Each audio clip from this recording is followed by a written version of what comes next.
Is not on. Okay. Good morning, everybody. I'd like to call to order the Delaware County Board of Elections Board meeting for August 26, 2025. Please stand to say the Pledge of Allegiance. I pledge allegiance to the flag of the United States of America, to the republic for which I stand, one nation, under God, indivisible, with liberty and justice. Liberty and justice for all. Thank you, Mr. Allen. Would you please review the agenda with us, noting in particular any action items? Certainly. Good morning, everyone.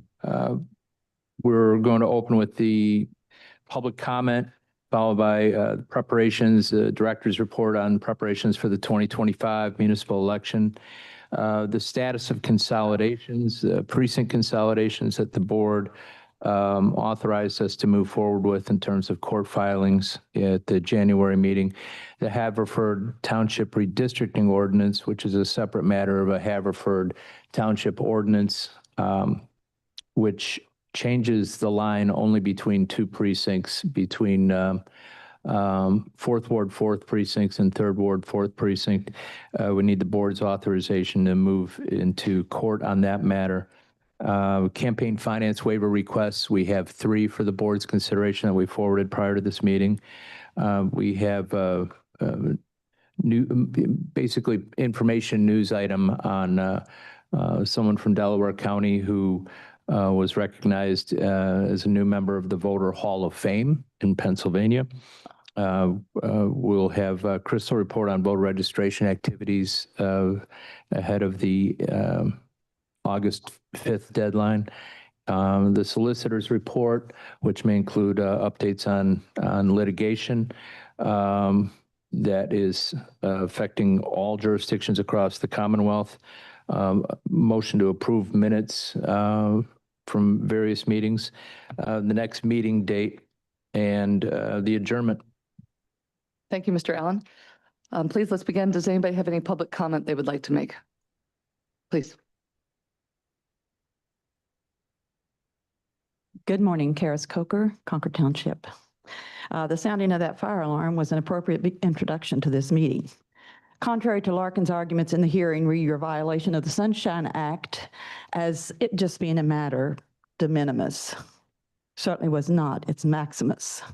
And your failure to publish public notice of this meeting 72 hours beforehand. I'm sorry, here's the notice that was published in the Delco Times last Friday, August 22nd. So that's 5 days ago. Okay, it was not on your website until yesterday. And it was also on the website. Not until yesterday. The 21st of August. You've gone to court and lost on similar false claims before, Okay. But feel free to continue commenting. Thank you, Mr. Allen.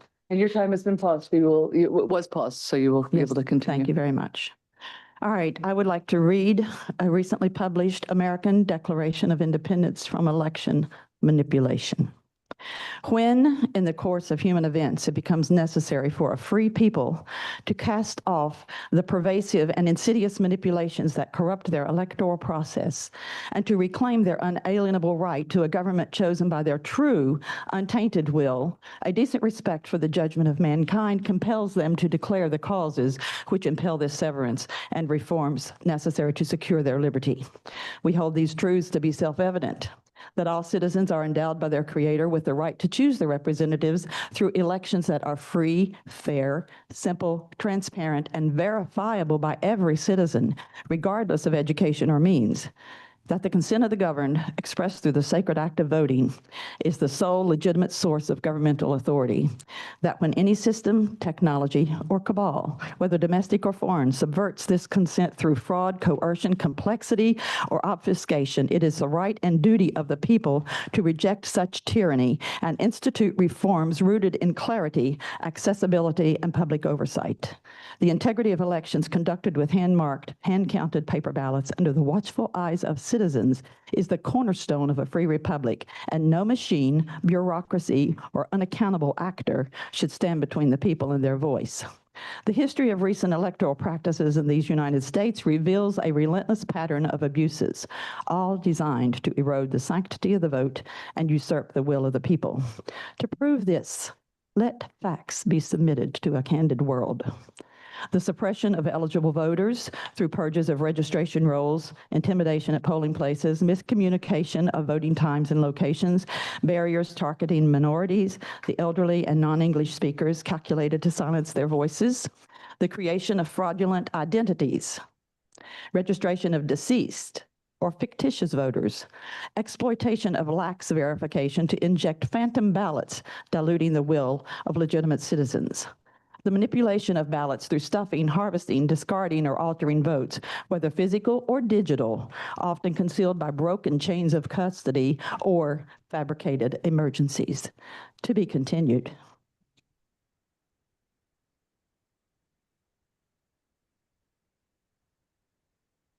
Good morning. Good morning. John Child here, Radnor Township, Ward 7, Precinct 2. This is a continuation of the recently published American Declaration of Independence from election manipulation. Let's see, we wanted to continue it where you can't allow the tampering with electronic voting systems through hacking, malware, backdoors, or counterfeit equipment, rendering machines untrustworthy and vulnerable to undetected fraud. The coercion of bribery of voters, poll workers, and officials exploiting desperation or greed, while complicit law enforcement and judges shield perpetrators from accountability. The misreporting of results through delayed tallies, falsified records, sabotaged audits, and redefined verification process to obscure discrepancies. The infiltration of foreign actors and cyber attacks on voter databases and systems, compromising the sovereignty of our democratic process, the use of dark money, illegal funding, and fake organizations to tilt campaigns, siphon resources, and mislead citizens from genuine reform efforts. Have the deployment of disinformation, psychological operations, deep fakes, and media manipulation to confuse, demoralize, or mislead voters, sowing division and distrust. Insider threats from corrupt officials, infiltrated grassroots organizations, and manipulated legal processes, including lawfare, gerrymandering, and court stacking to entrench power against the people's will. Systematic exploitation of legal ambiguities, weak oversight and centralized control, and unaccountable technologies, creating fertile ground for fraud under the guise of efficiency. The reliance on complex electronic voting machines, which obscure the counting process, lack transparency, and expose elections to manipulation, distancing the citizens from direct oversight. Centralization of voter registration and election management, removing local control and empowering unaccountable entities to dictate outcomes. The denial of public access to election records, such as cast vote records, chain of custody documentation, under pretext of proprietary concerns, exorbitant fees, or misinterpretations of retention periods. Failure to limit absentee voting, which without rigorous scrutiny invites fraud through unverifiable ballots that cannot guarantee secrecy or integrity. I'll let Joy continue. Thank you. Good morning. Good morning, Joy Schwartz, Drexel Hill. I'll continue reading the declaration. In every stage of these oppressions, we have sought redress through petitions, lawsuits, public forums, and tireless advocacy, only to be met with denial, delay, or accusations of undermining democracy. Yet those in power have dismissed our pleas, obstructed transparency, and clung to systems that obscure the people's will. A system that permits such abuses, that entrusts the vote to opaque machines and unaccountable bureaucracies, is unfit to serve free nation. We've not been silent in our resolve. We have educated our fellow citizens through work groups, demonstrations, and public audits, exposing scandals like corrupted cast vote records and manipulated voter rolls. We've called for elections to be conducted in small precincts of no more than 1,500 citizens. That's in the declaration, although we've had disputes about the number of people that should be, the number of voters that should be in a precinct. We've not been silent in our resolve. Oops, I'm sorry. Yet these efforts have been met with resistance, bureaucratic inertia, or accusations of mistrust, leaving us no choice but to declare our independence from this corrupted system. We, therefore, the citizens of the United States of America, in solemn assembly, appealing to the supreme judge of the world for the rectitude of our intentions, do in the name and by the authority of the people solemnly publish and declare that we are, and of right ought to be, free from the tyranny of election manipulation, that we reject complex, untrustworthy machines and centralized systems, such as we have here in Delco, that obscure our will, that we demand elections be conducted as follows. Voter registration under the sole custody of counties, limited absentee ballots restricted to those with proven need, hand-counted ballots tabulated where cast by bipartisan citizens, public auditing accessible to all citizens. For the support of this declaration, with a firm reliance on the protection of divine providence, we mutually pledge to each other our lives, our fortunes, and our sacred honor. And we do this despite Delco Council's recent assembling of or intention to assemble through a new ordinance, a commission on civil rights. We do this in spite of that because we believe that that commission is meant to silence voices like ours. I'll also say one more thing. I walked my precinct this weekend. I am a committee woman. When you consolidate these precincts, it will be almost impossible for committee people of either party to fully engage with voters in their precincts. It will just be much, much too onerous and too large an area for a precinct committee person to cover. Thank you.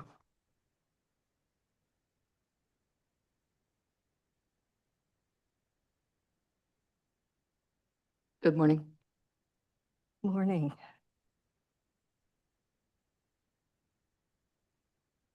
Good day. I am Ann Mazikowski, speaking on behalf of the League of Women Voters of Central Delaware County, Post Office Box 131, Wallingford, PA. I want to thank past and present bipartisan members of the Delaware County Board of Elections and the election operations staff for conducting free and fair elections throughout Delaware County, which are held in accordance with the election laws of the Commonwealth of Pennsylvania and through our Department of State. Recently, statements made at the national level are putting elements of our election law under attack, specifically those issues including eliminating mail-in ballots and voting machines. Also recently, the League of Women Voters of the U.S.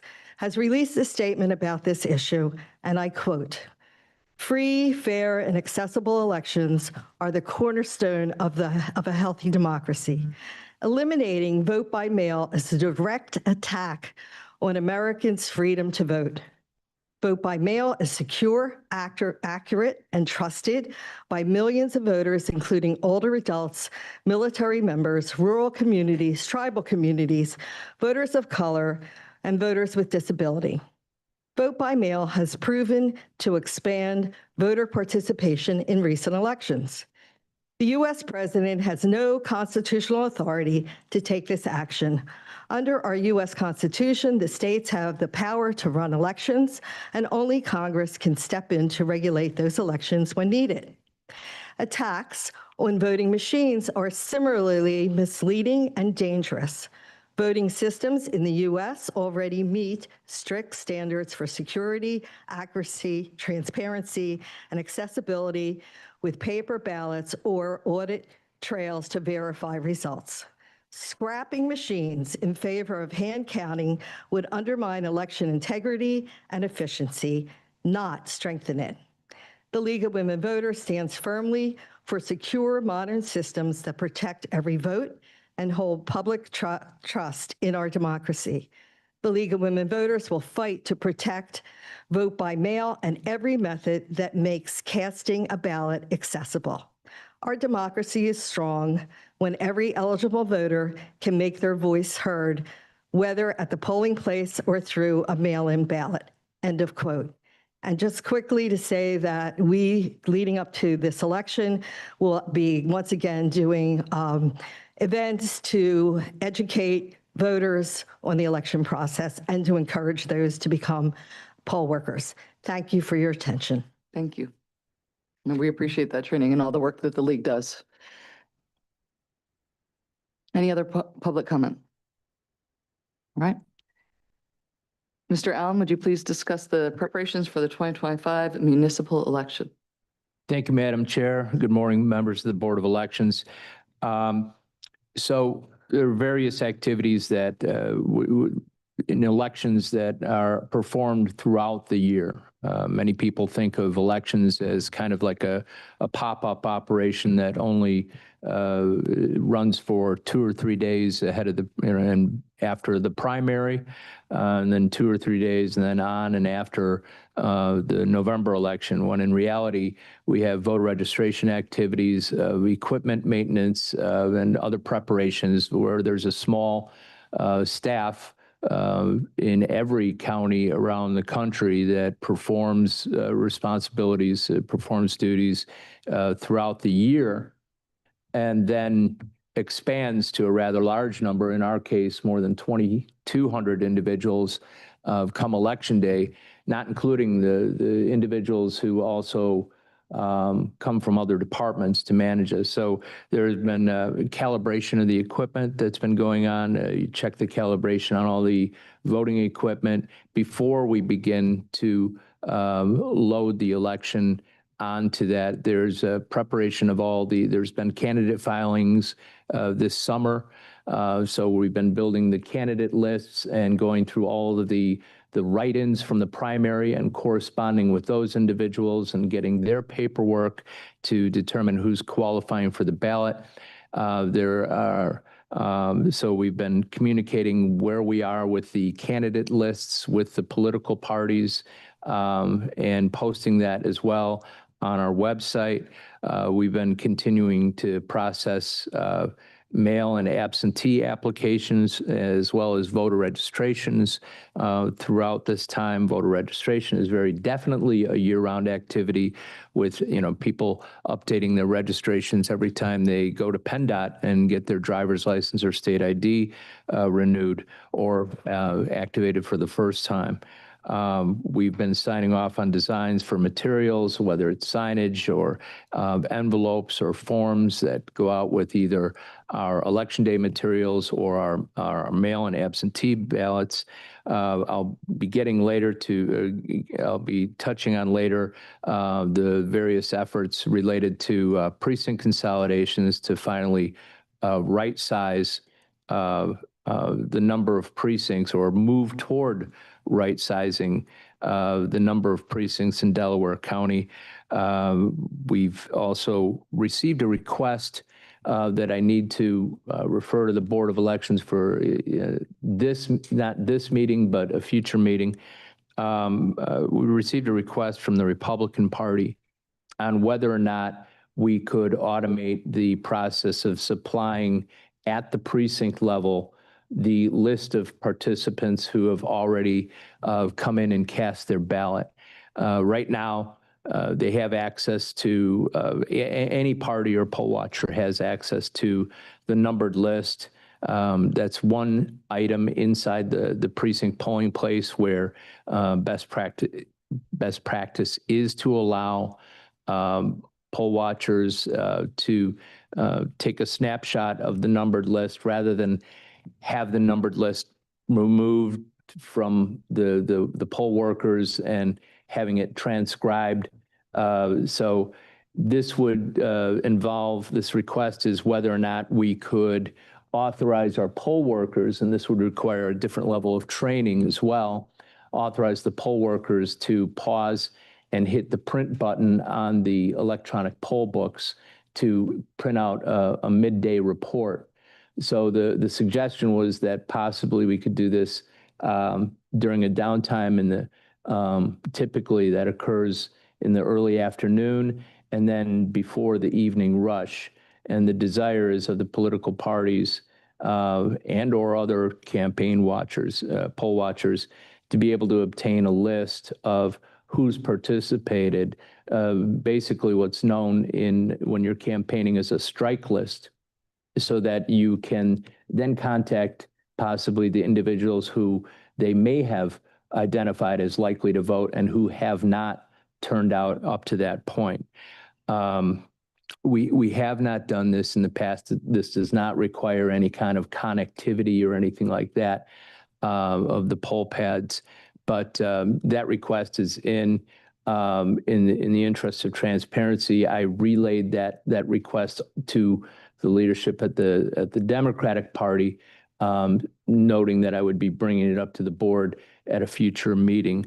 But it's one of those advantages to possibly helping with turnout in terms of you had a rudimentary technology available in the past, but now this increases the ability for the campaigns to see who has voted, create a list, and possibly contact people that they want to come out and vote on Election Day.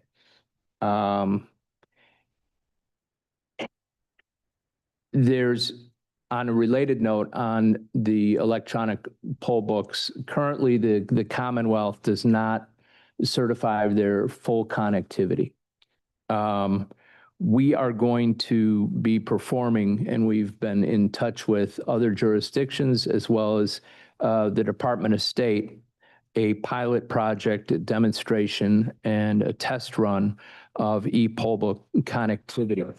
So this would be basically a mock election on or about September 16 or 17, where we would use data from a past election. And just to give you an idea of the increased accuracy and security, I know we had some people talking earlier about the security of the elections. If you want to have truly secured elections and truly accessible for the voters, you want to have the full capacity of the electronic poll books such that you are able to push out a report on Election Day, for example, that lists which envelopes have arrived in the mail and arrived at the wharf from the drop boxes, so that you may update that and eliminate the prospect of that voter coming in and arguing for a provisional ballot.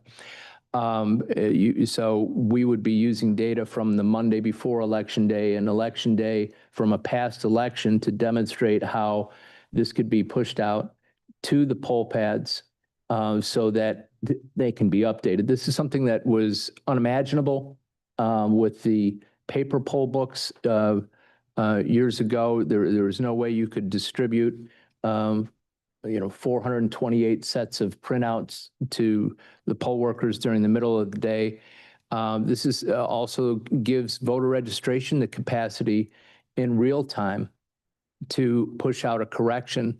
For example, if someone's voter registration were that maybe the handwriting on it was impossible to read or misinterpreted by the clerk, where you could push out a correction in real time, and there's a log of who did it and when it was done and why it was done and documentation, so that they could correct any kind of error in real time and allow that person to vote what they were entitled to vote, which was a standard ballot as opposed to a provisional ballot. So the Department of State has taken interest in this. We're going to be documenting what happened. And I want to emphasize that what's different about Pennsylvania is that we're one of the only states, the only Commonwealth that does not have this connectivity. Other states, whether they're red states or blue states, provide for this connectivity to make sure they get the maximum benefit out of the electronic poll books. We have other counties in the Commonwealth here in Pennsylvania who are waiting on buying poll books, waiting to see that they can be fully used to their full capacity. So we're excited about this project. We believe that we're taking a leadership role and being able to demonstrate this for the Secretary of the Commonwealth and to document this and show that the security advantages of this security for the voters and security for the election overall of this possibility, so that it can be documented and considered by the Department of State for possible future elections. And that is all I have for right now. That topic. Mr. Allen, I have one question for the pilot project on printing out the strike list midday. Mhm. Just, it's not really a question. I assume that you're going to do this, but you could validate my assumption, so that'll make it a question.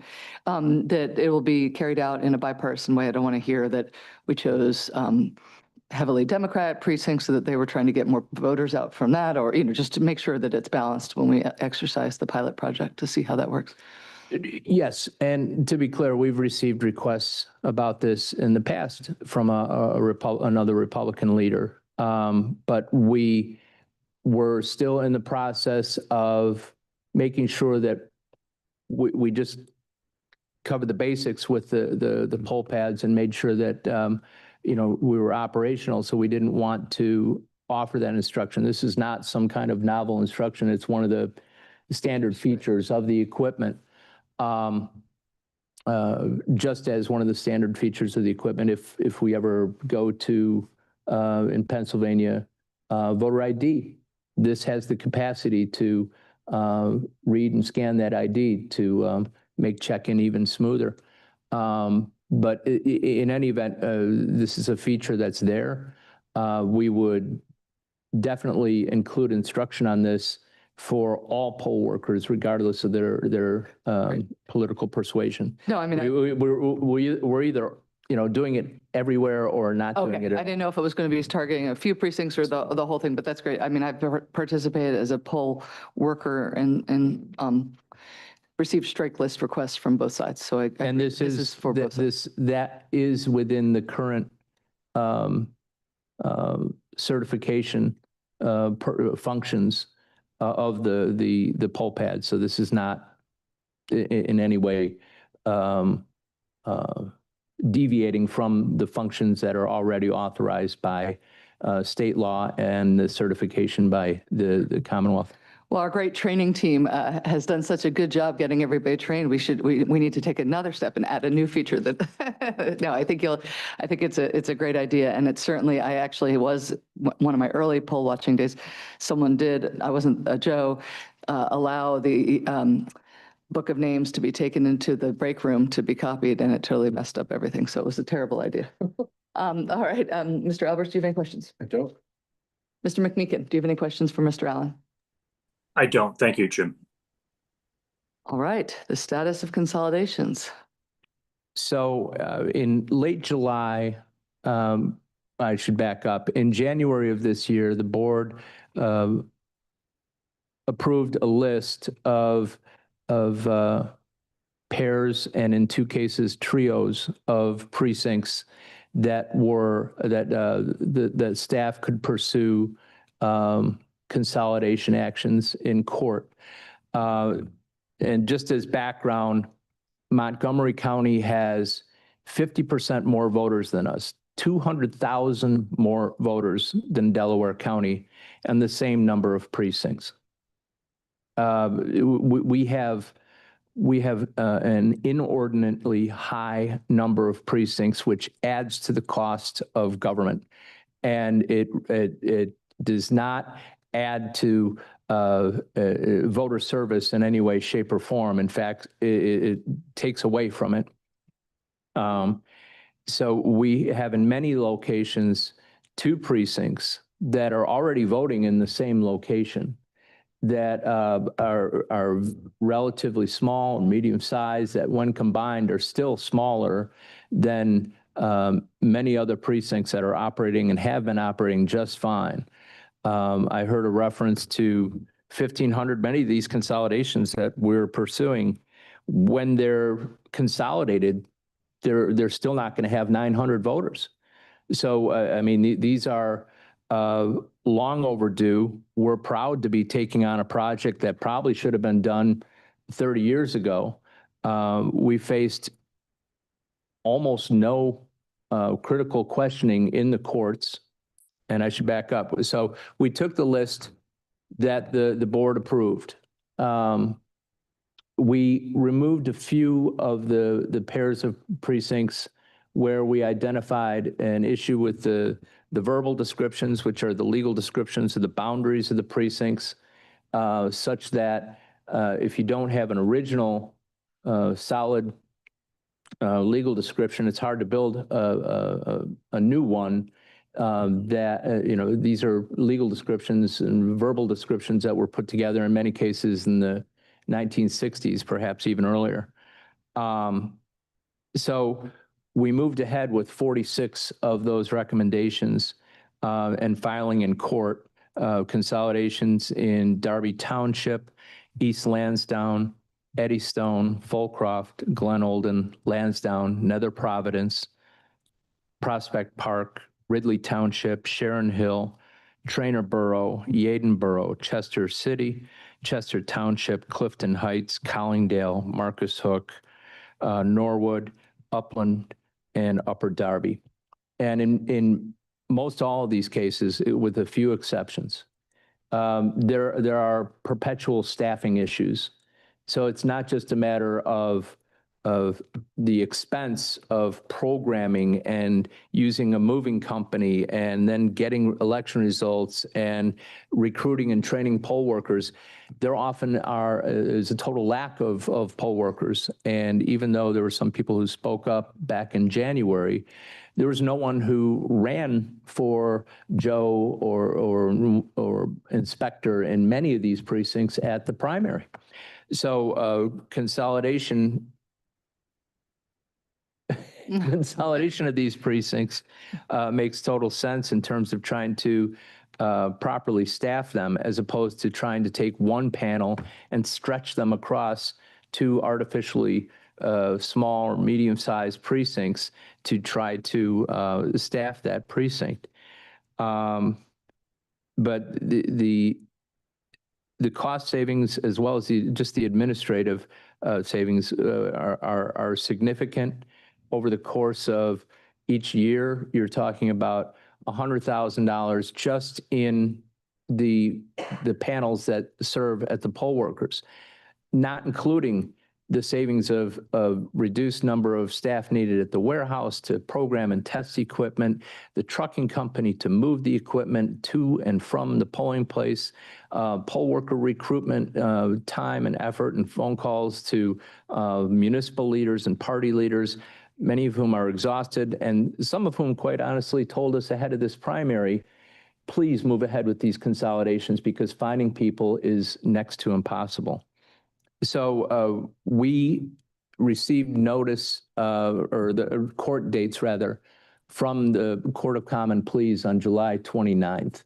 And we had to act to get notices then at least 10 days before any of the hearings posted in all of the affected communities. And I can't tell you how proud I am of the staff in making sure that we not only had a list of the sites, but then were able to accurately post signs at well over 400 locations for these affected precincts. You needed 10 for every pair of precincts that we were looking to combine.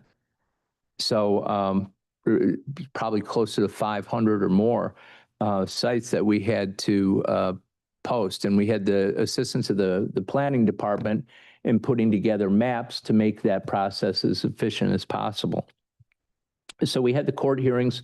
We faced, with the exception of two precinct consolidations, virtually no questions at any of them. We had people attend who saw the notices. We had municipal leaders. We also mailed out notices to all elected officials in each one of these boroughs or townships to alert them.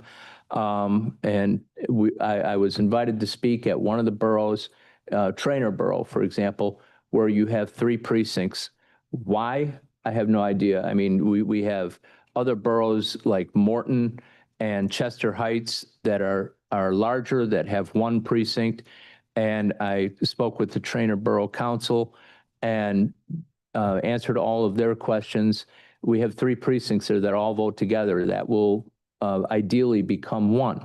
So we're now waiting on the court rulings on these hearings. If the court does confirm some or all of these, we will be back before the board.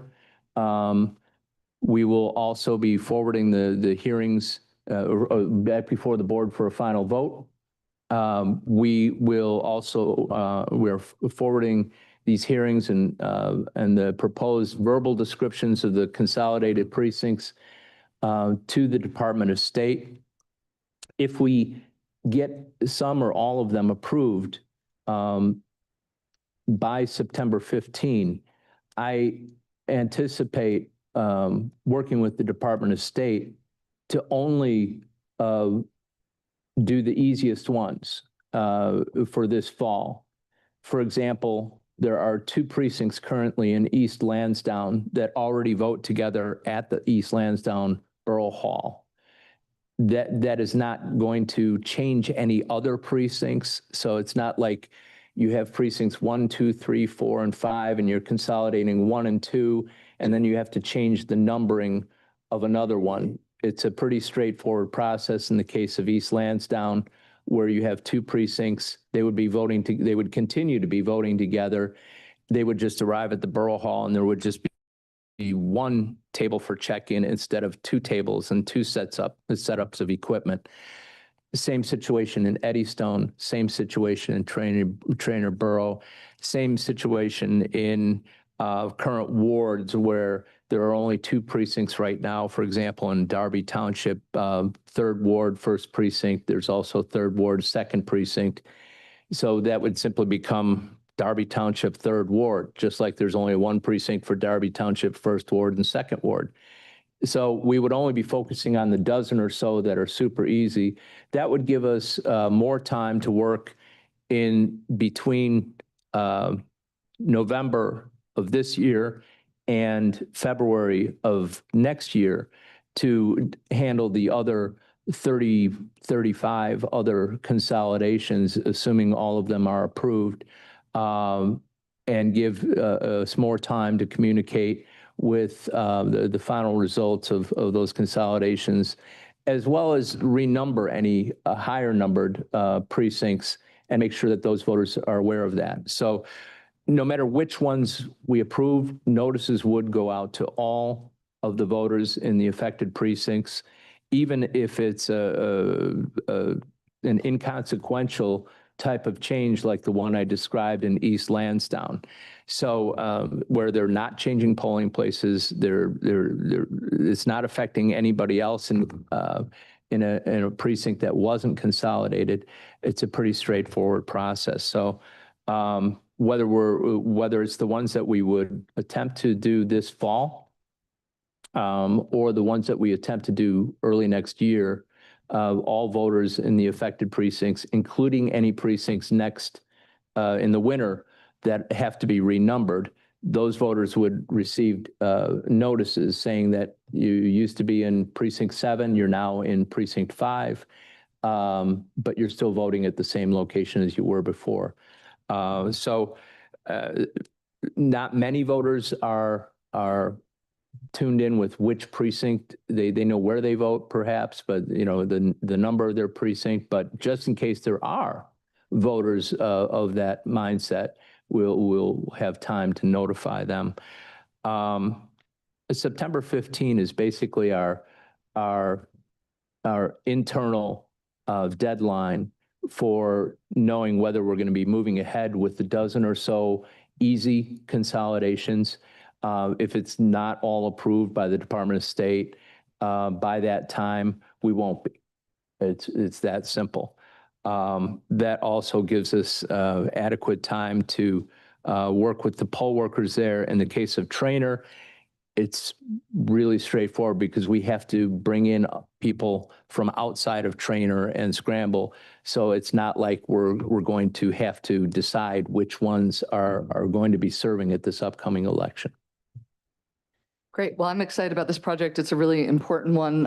I know that the teams have been working very, very hard on that. I ran into Rob Wright one day, which happened to be a day that they had been out posting signs for hundreds of these signs that you've referenced. But it is a really important project for this county. And I appreciate the thoughtfulness going into how to roll out the ultimate decisions on when the consolidations will be enacted. I'm sure voter registration appreciates that because of the notices that need to go to the voters and thoughtfulness about the voters always, particularly right now when we're in a general election time period. So thank you all for all of your incredible hard work on this. It's not been easy. It has been a long time coming, decades in the making. So it's an exciting and important project.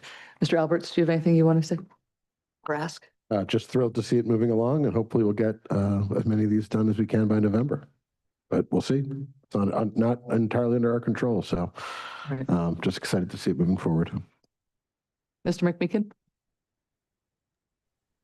No, thank you. All right, the Haverford Township redistricting ordinance. So I mentioned this at an earlier meeting, separate and apart, totally different category, honestly, from consolidations. Haverford Township completed a redistricting where they changed only the boundaries between two precincts. We need the board's authorization to, we've queued everything up to go into court, but we need the board's authorization before we go into court. So I would ask for a motion to authorize us to go into court for this redistricting. And I see Mr. Parks. He's going to say. Just for a little bit of background, this is a process that is contemplated in connection with the census. We have census results every 10 years, and municipalities in the Commonwealth are legally required to revisit their districts in the wake of the census to determine if their district, basically the allocations of population across their different election divisions within their municipality are appropriate after the updated census numbers. So we've seen this process proceed in Radnor. The board's familiar with that. That ordinance was generated and ultimately passed through this board, approved by the Commonwealth and enacted.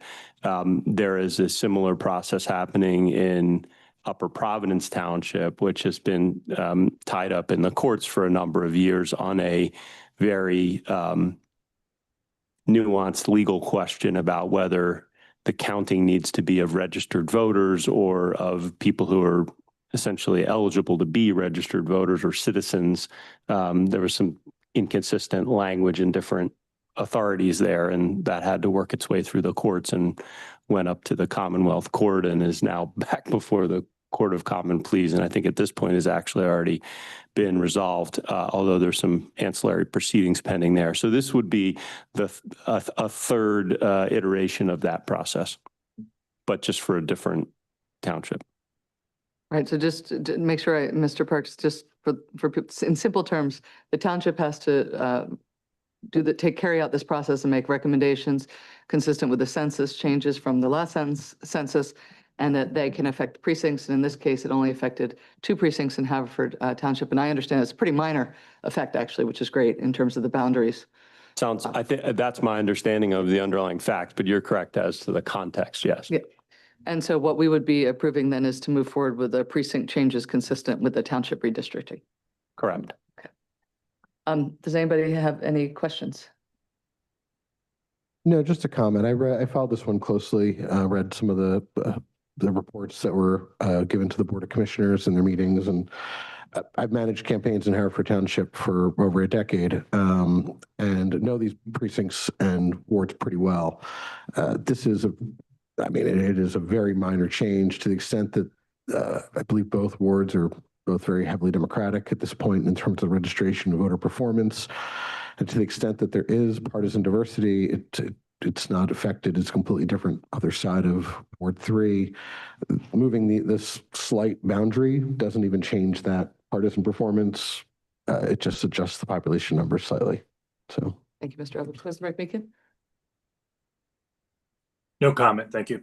All right, do we have a motion to adjust the precincts consistent with the Haverford Township redistricting? So moved. Second. All right, all those in favor say aye. Aye. Aye. That motion passes unanimously. Mr. Allen, or no, sorry, Ms. Jackson. Campaign finance waiver requests.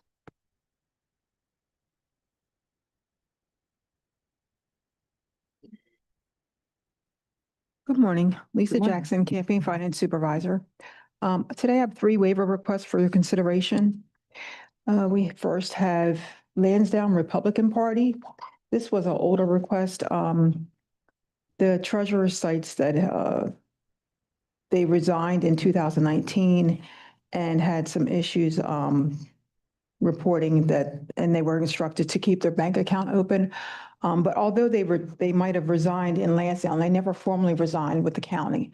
So their campaign stayed open and reports were due. So as a result, they racked up fees in the amount of $1,500. They did write a check for $100. And they also owe the state of Pennsylvania $2,500 for not reporting with them. So in this case, I would recommend a waiver only because they cite that they were ill and they thought they resigned, but they didn't do it properly.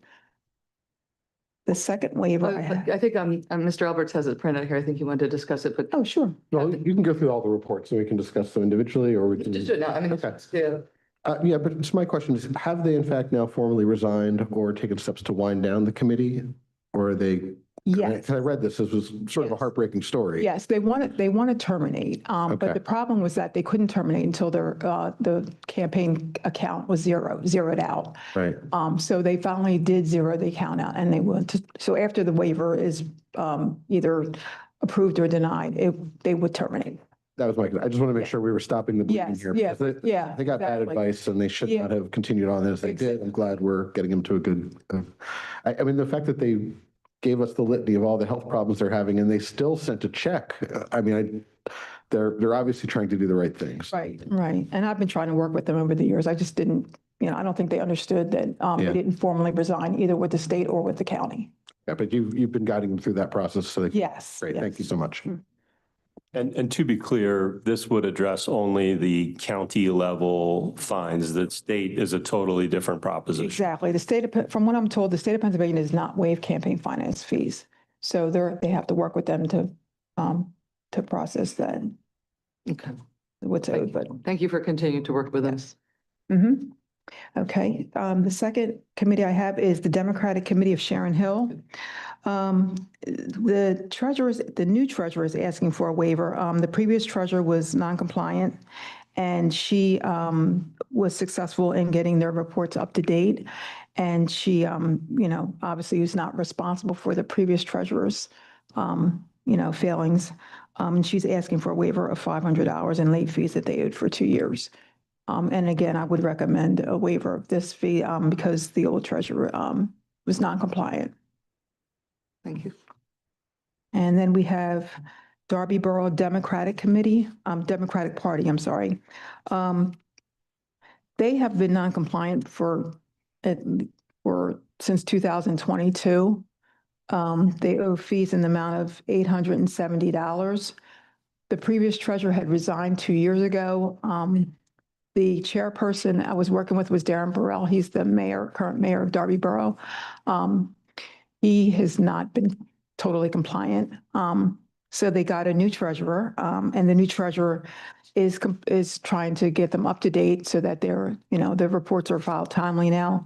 And she's asking for the waiver in the amount of $870.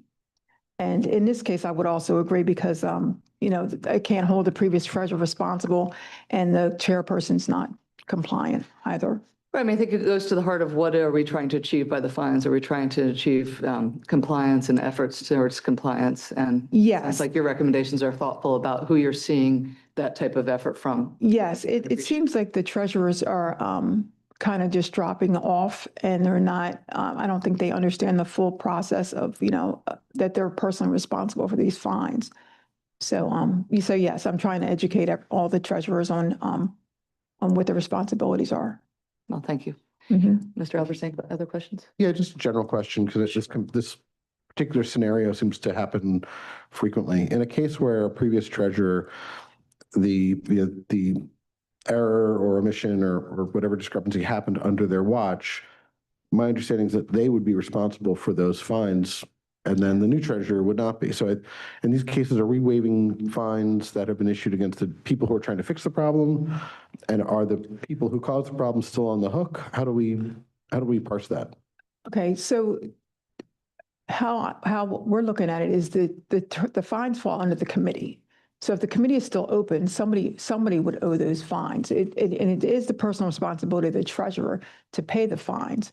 So, yes, we would not penalize the new treasurer for the previous treasurer's mistakes. But again, if the previous treasurer drops out of existence and doesn't comply at all, doesn't respond to emails or phone calls or anything, there's really not much we can do that I'm aware of. I would say as a technical legal matter, it seems that the committee itself might have some kind of grievance against its former treasurer in that circumstance, if they had to pay for a former treasurer's failure. And the current treasurer, if the current treasurer ends up on the hook, might have some kind of grievance against the former treasurer. But I think that's correct, that the responsibility lies with the committee, even if it's a prior treasurer of the committee that committed the failure, and it probably couldn't be otherwise, or we'd be in the business of chasing individuals, not committees, and that would be pretty challenging from a governmental administration standpoint. Be like a legal, Yeah. and I know, Mr. Albert, you're not a lawyer, but the piercing of, they used to Yeah. piercing of the veil to get down to the Yeah. person who really owes the.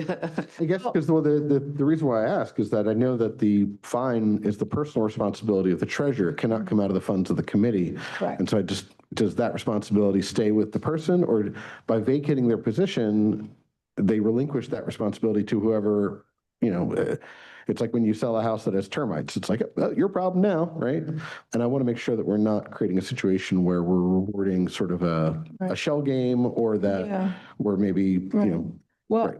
well, like I said, I do believe it'll be up to the committee, because the candidates that the committee supports would not be able to take office until the fines are paid and up to date. So it would go back to the committee. Somehow they would have to figure out how they were going to, Reform as something else, and yeah. There's also a secondary impact here, because if these fines were not waived, then that might create a situation where nobody would be willing to come in and serve as a treasurer for an organization that needs a treasurer and has been in trouble, and you wouldn't want to create that kind of incentive either, I don't think. No, and we certainly don't. I mean, like we're hearing stories about people who are coming into a bad situation and trying to clean it up, which I know I've certainly been in those shoes. I'm sure other people have been in those shoes, and we want to give them every bit of grace we can to get it done. I just want to make sure that we're, that we have some recourse when someone decides to start gaming that. We should just think about how we approach that sort of situation. yeah. And it's why I certainly rely heavily on your recommendations, because you're the ones in contact with these people. So I appreciate you trying to work it out and coming forward and saying who's really making that effort to change the practice of their committee. Mr. McMeekin, do you have any questions? I do, actually. They're comments. Ms. Jackson, thank you very much for your recommendations. I appreciate them. I actually feel very similar to what Mr. Alberts and Mr. Allen have said. I don't like the idea of penalizing the new treasurer, but I do have a concern, and that is if we have some repeat of these problems. So we waive the prior fines so that we can get a good person in who can take care of the problems. But if we see it again in the future, then I'm much less inclined to waive it. So I think we need to communicate to the committees and the new treasurers what the expectation and requirements are. So one, they come in knowing whether there is a prior outstanding balance and any violations. And two, that they know that they're going to be responsible for taking care of them. So giving them a clean slate is good. And I do appreciate Ms. Jackson's recommendations. But at some point, we have to stop waiving these. And that requires communication to the committees and to the treasurers clearly of what their responsibility is so that we don't continue to have this repeat behavior. Yes, well, Pennsylvania campaign finance law also states that, that I should, could make referrals to the Attorney General. Although I have not done that, I don't think anyone has come to that point where I've needed to make that type of referral. Yeah, no, I'm certainly not suggesting that. No, I think we did. I'm trying to remember. We have done that. 2 years ago, I So just to the same Yeah. point of Ms. Jackson's recommendations, I thought, yeah, recently, not that recently, you've come forward with some repeat offenders and not recommended that we waive. Is that correct? Yes, that is. So that's again to the point of we do count on that recommendation, and to Mr. McMeekin's point, identification of the history of repeat. Yeah, these are first-time offenses also. So these are not priors. No, it's important. Thank you. Appreciate that. The board's policy dating back long before I was here was to waive the first offense, treat it as a teachable moment. But subsequent failures were not waived. We still bring them, the waiver requests to the board, but we either bring them with a recommendation to authorize or to authorize them or not to authorize them, depending on whether or not it's a repeat offender. And I just want to point, I am aware of at least one situation that was referred to the district attorney, and that was a case of, but they didn't even have a committee in the first place. It was an egregious, completely outside of the system campaign finance violation. I would say the question we have to ask ourselves when these come up is it, do we give grace for the first time by an individual or the first time by the organization? And we should just think about that the next time they come up. In this case, I fully concur with your recommendations. I just want to raise the question so we can think about it. We want to encourage compliance and get good outcomes here. So, Yep.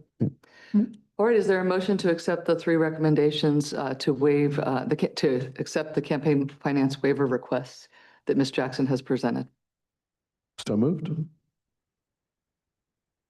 I think you're on mute, but if you said, I can second if you. I did say second. Thank you. Saw your lips. All right, all those in favor say aye. Aye. Aye. That motion passes unanimously. All right, thank you, Ms. Jackson. Thank you. And we have a Hall of Fame moment.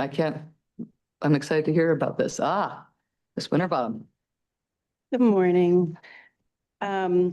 In Pennsylvania, we have an award certificate from the governor for voters who voted 50 general elections consecutively. I have never, this is actually my second one in the 22 plus years that I've been here, that I was able to help facilitate and sign and certify that this voter has voted over 50 consecutive general elections. We have had one in the past few years, which, if I could mention, Margaret Uri. She was the previous voter registration director before Ms. Headley. That was my first one that I was able to help and certify that she also had more than 50 general consecutive elections and qualified for the Voter Hall of Fame certificate. And that was presented to her at a birthday party. So I've had other applications that have come in, but they did not qualify. Some voters don't know that it's 50 general elections consecutively. Years ago, probably the 90s, I've heard stories. Delaware County has had luncheons and had a lot of Voter Hall of Fame participants and were awarded those certificates. But it has gotten harder now that we are on the SURE system. So our SURE system only shows us on the computer history from 1997. So anything before that, we have to refer to the original voter cards and all the little, how they used to do in the big books, and they look like Harry Potter books, and look at the back of the form and which ones they voted, which in this case for Mr. Gerald Gonzalez, unfortunately he's not able to attend today, but I did tell him about the live stream and I'm hoping he's watching. He has been registered since 1972. And he has voted in every general election consecutively, and I think that brings us, I think it's 53 general elections. So he qualified a couple years ago, but we did receive the award certificate from Department of State signed by the Pennsylvania governor, and we were able to mail it to him since he was not able to come today, and hopefully that we could, I was hoping to give that to him here, but I hope he's watching and we can all congratulate him on this big achievement. Absolutely, that is awesome. Fantastic. Thank you, Mr. Gonzalez, for your participation in our democracy. This is just amazing. I love this story. So I'm sorry you weren't, if you are listening, I'm sorry you weren't able to be here today because everybody here, I'm sure would like to shake your hand and say congratulations. That's really, this is the most important thing about our democracy. It's what makes us a democracy is that we vote. And I love this story. So go ahead, Mr. Alberts, if you want to. Yeah, it's extraordinary. I was just doing the math real quick to figure out when I could join Mr. Gonzalez in that club. So I'll have to set a calendar alert for the year 2057. I actually did the exact same math. I'm like, okay, how much older is he than me? How can we do that? Mr. McMeekin, I don't know. If you want to say something too or not, but it's just awesome. You're on mute though, if you do want to say something, or if I make you say something. I just said I think it's wonderful. Thank you for the notice to the board and the commendation, Mr. Gonzalez. Yeah, and thank you, Ms. Winterbaum, for going through all the old books to validate Yes. this. All right. That's great. What about the voter registration activities? Yeah, so we have completed all of our list maintenance activities. The list maintenance activities include the 5-year notice, which we talked about in the beginning of the year when we do those. But our list maintenance activities have to be done prior to the 90 days of the general election, which I believe is August 5th or 10th, somewhere around there. But we've completed it back in July. So they started coming in June. They consist of applications. I think there's 7 total letters for our NCOA ERIC type letters. First, it's 6 letters that includes in-county, out-of-county address verification notices, out-of-state address verification notice. Those totals of those letters alone were 7,857 that we mailed out. After we don't hear back from a lot of those letters, that left us with 3,438 letters. That's what we call a second AVM, the address verification notice. So in total, our letters, not including the 5-year notice that we sent in the beginning of the year, came to a little over 11,000. And to date, including undeliverable letters from these batches, we've had a return of a little over 2,600. That also includes undeliverable. But just because we closed it out, we are still receiving these letters back and can still update them just like an address change. We just have to complete it and get those mailings out before that August deadline. But that has all been completed. We are still getting them back, undeliverable and filled out. We do have these letters broken down. So out of those 2,654 that have been returned, 1,186 have been undeliverable. 387 voters have moved to another address in the county. 143 voters have been canceled in Delaware County and transferred to another county in PA. 762 voters have been canceled in Delaware County and moved out of state. 163 of those voters are staying at the current address, and that unconfirmed address has been deleted off their record. 8 have been responded that person has been deceased. 4 requested to cancel. And 1, we had to send a letter out as it was a non-residential address. So we're still waiting for some back, but they come and we'll be processing up to the last date of register. And then anything after that we'll process after the election. Thank you. That's a lot of letters. Yes, That's a lot of work. we fold them. ourselves.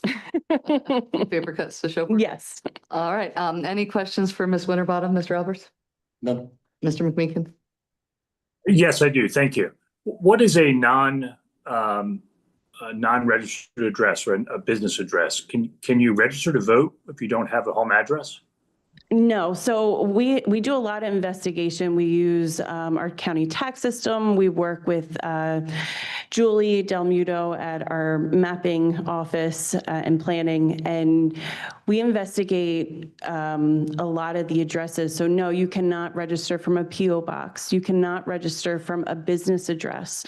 So we'll be in communication with a lot of township and boroughs to confirm that information. Sometimes at PennDOT, some people use their business address and those applications could come in, but we can't register them at that business address. So there's a letter in our system that states that this is a non-precinctable residential address, and they can respond and put their actual residential address, and that's where they can register to vote. And So if they don't supply a residential address, then they are not eligible to vote. Wait, Mr. yeah, just to address the question you asked about someone who is homeless, basically, or not currently homed, there are arrangements that can be made for somebody who is homeless to be able to register. That's a special circumstance, but they could not register at a non-residential address like a business. Correct. Right, and that's what I wasn't asking about the homeless address issue. I just want to make sure that if somebody registers at a business address, that they are not eligible to vote. That is Okay.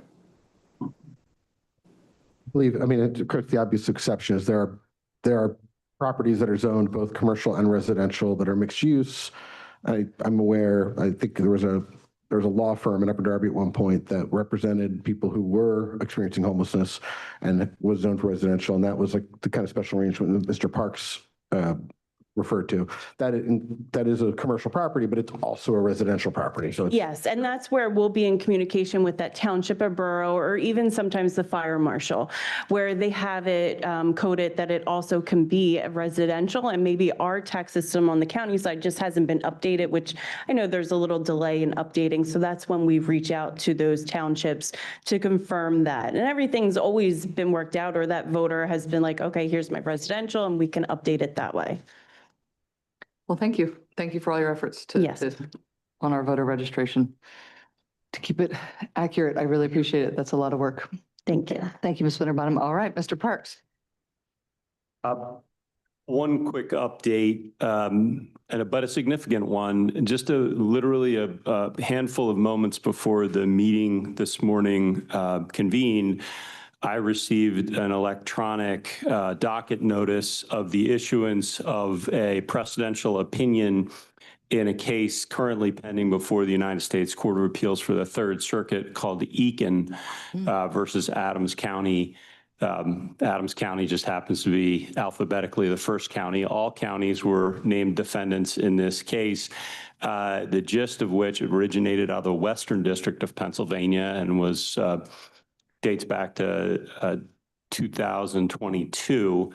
The gist of that case was that the assertion of the plaintiffs was that the failure to count, or Commonwealth's law prohibiting the counting of mail and absentee ballots that were missing dates on the outer envelope or had objectively incorrect dates on the outer envelope. Many voters over time have made a mistake of putting their date of birth, as people on the board will remember, for example, that those ballots could not be counted under Pennsylvania law. That was a decision by the Pennsylvania Supreme Court of a couple of years ago. In the wake of that decision, voters brought a challenge in the Western District of Pennsylvania in the federal court, arguing that that violated the Civil Rights Act, the Voting Rights Act, and the U.S. Constitution. That case sort of rattled around for a while. Initially, it was decided on a Civil Rights Act basis. That was appealed to the Third Circuit. The Third Circuit reversed. It went back to the district court. The district court then decided on a constitutional basis, concluding that it was a violation an undue burden on people's right to vote, essentially to throw out their ballot for this kind of a technical error. And this morning's opinion, unanimous presidential opinion, affirmed the ruling of the Western District. So our policy or practice, I guess I should say, of counting undated and misdated ballots will not change as a result of this ruling, because we've been operating under the decision from the Western District of Pennsylvania and an injunction request denial by the Third Circuit, basically meaning that we must be counting those ballots. The Third Circuit has now formalized that ruling as of this morning, and we will continue to be counting those ballots pending any further proceedings in that case or some other case. Wow, we are having quite a day. We are having a precedential opinion out of the Third Circuit on a case that's been pending for 5 years and a Hall of Fame inductee. So that's big. I mean, for illegal geeks, that's big. And it's important. And I'm proud always of our county, because I think we have our finger on the pulse of enforcing voter rights. This is why it's important for those of you viewing at home to never miss an exciting episode of the Delaware County Board of Elections meetings. Important clarification. The allowance of undated and incorrectly dated envelopes has only occurred at the 2025 primary, where that ruling was in effect. And as background to the board and the voting public, this issue has ping-ponged back and forth between we're required to have the dates, we're not required to have the dates, we're required to have the dates, we're required to have the dates, plus they have to be correct dates, which they didn't come out with a Maybe clarification. dates. Yeah, it's been back and forth, but I want to emphasize that the envelopes that we are ordering and the instructions to the voters that we are ordering will include the date on there, just in case this ping-pongs once again before the U.S. Supreme Court. So we are instructing the voters, just as we did in May, just in case in case it was reversed, 4 or 5 days before that primary, or there was a stay issued or anything like that. So we are consistently, along with other counties across the Commonwealth, providing that date and instructing voters to put the date. And I would, our staff, when they're taking phone calls, will be telling voters, be sure to date that envelope with today's date, not your date of birth, not your anniversary date, not, Willie Mae's date of birth or whatever. So we still will have that on the envelopes. And just as a just in case, because until or unless this is heard by the Supreme Court, we don't want to put any voters at peril. That is a good point. Correct that that's been the practice essentially for one election, because that's just the timing of the lower court ruling and the injunction request at the Third Circuit, which was denied. So that's what we've been operating under. And just in terms of procedural next steps, the petitioners in this, or the appellants in this case, would be in a position to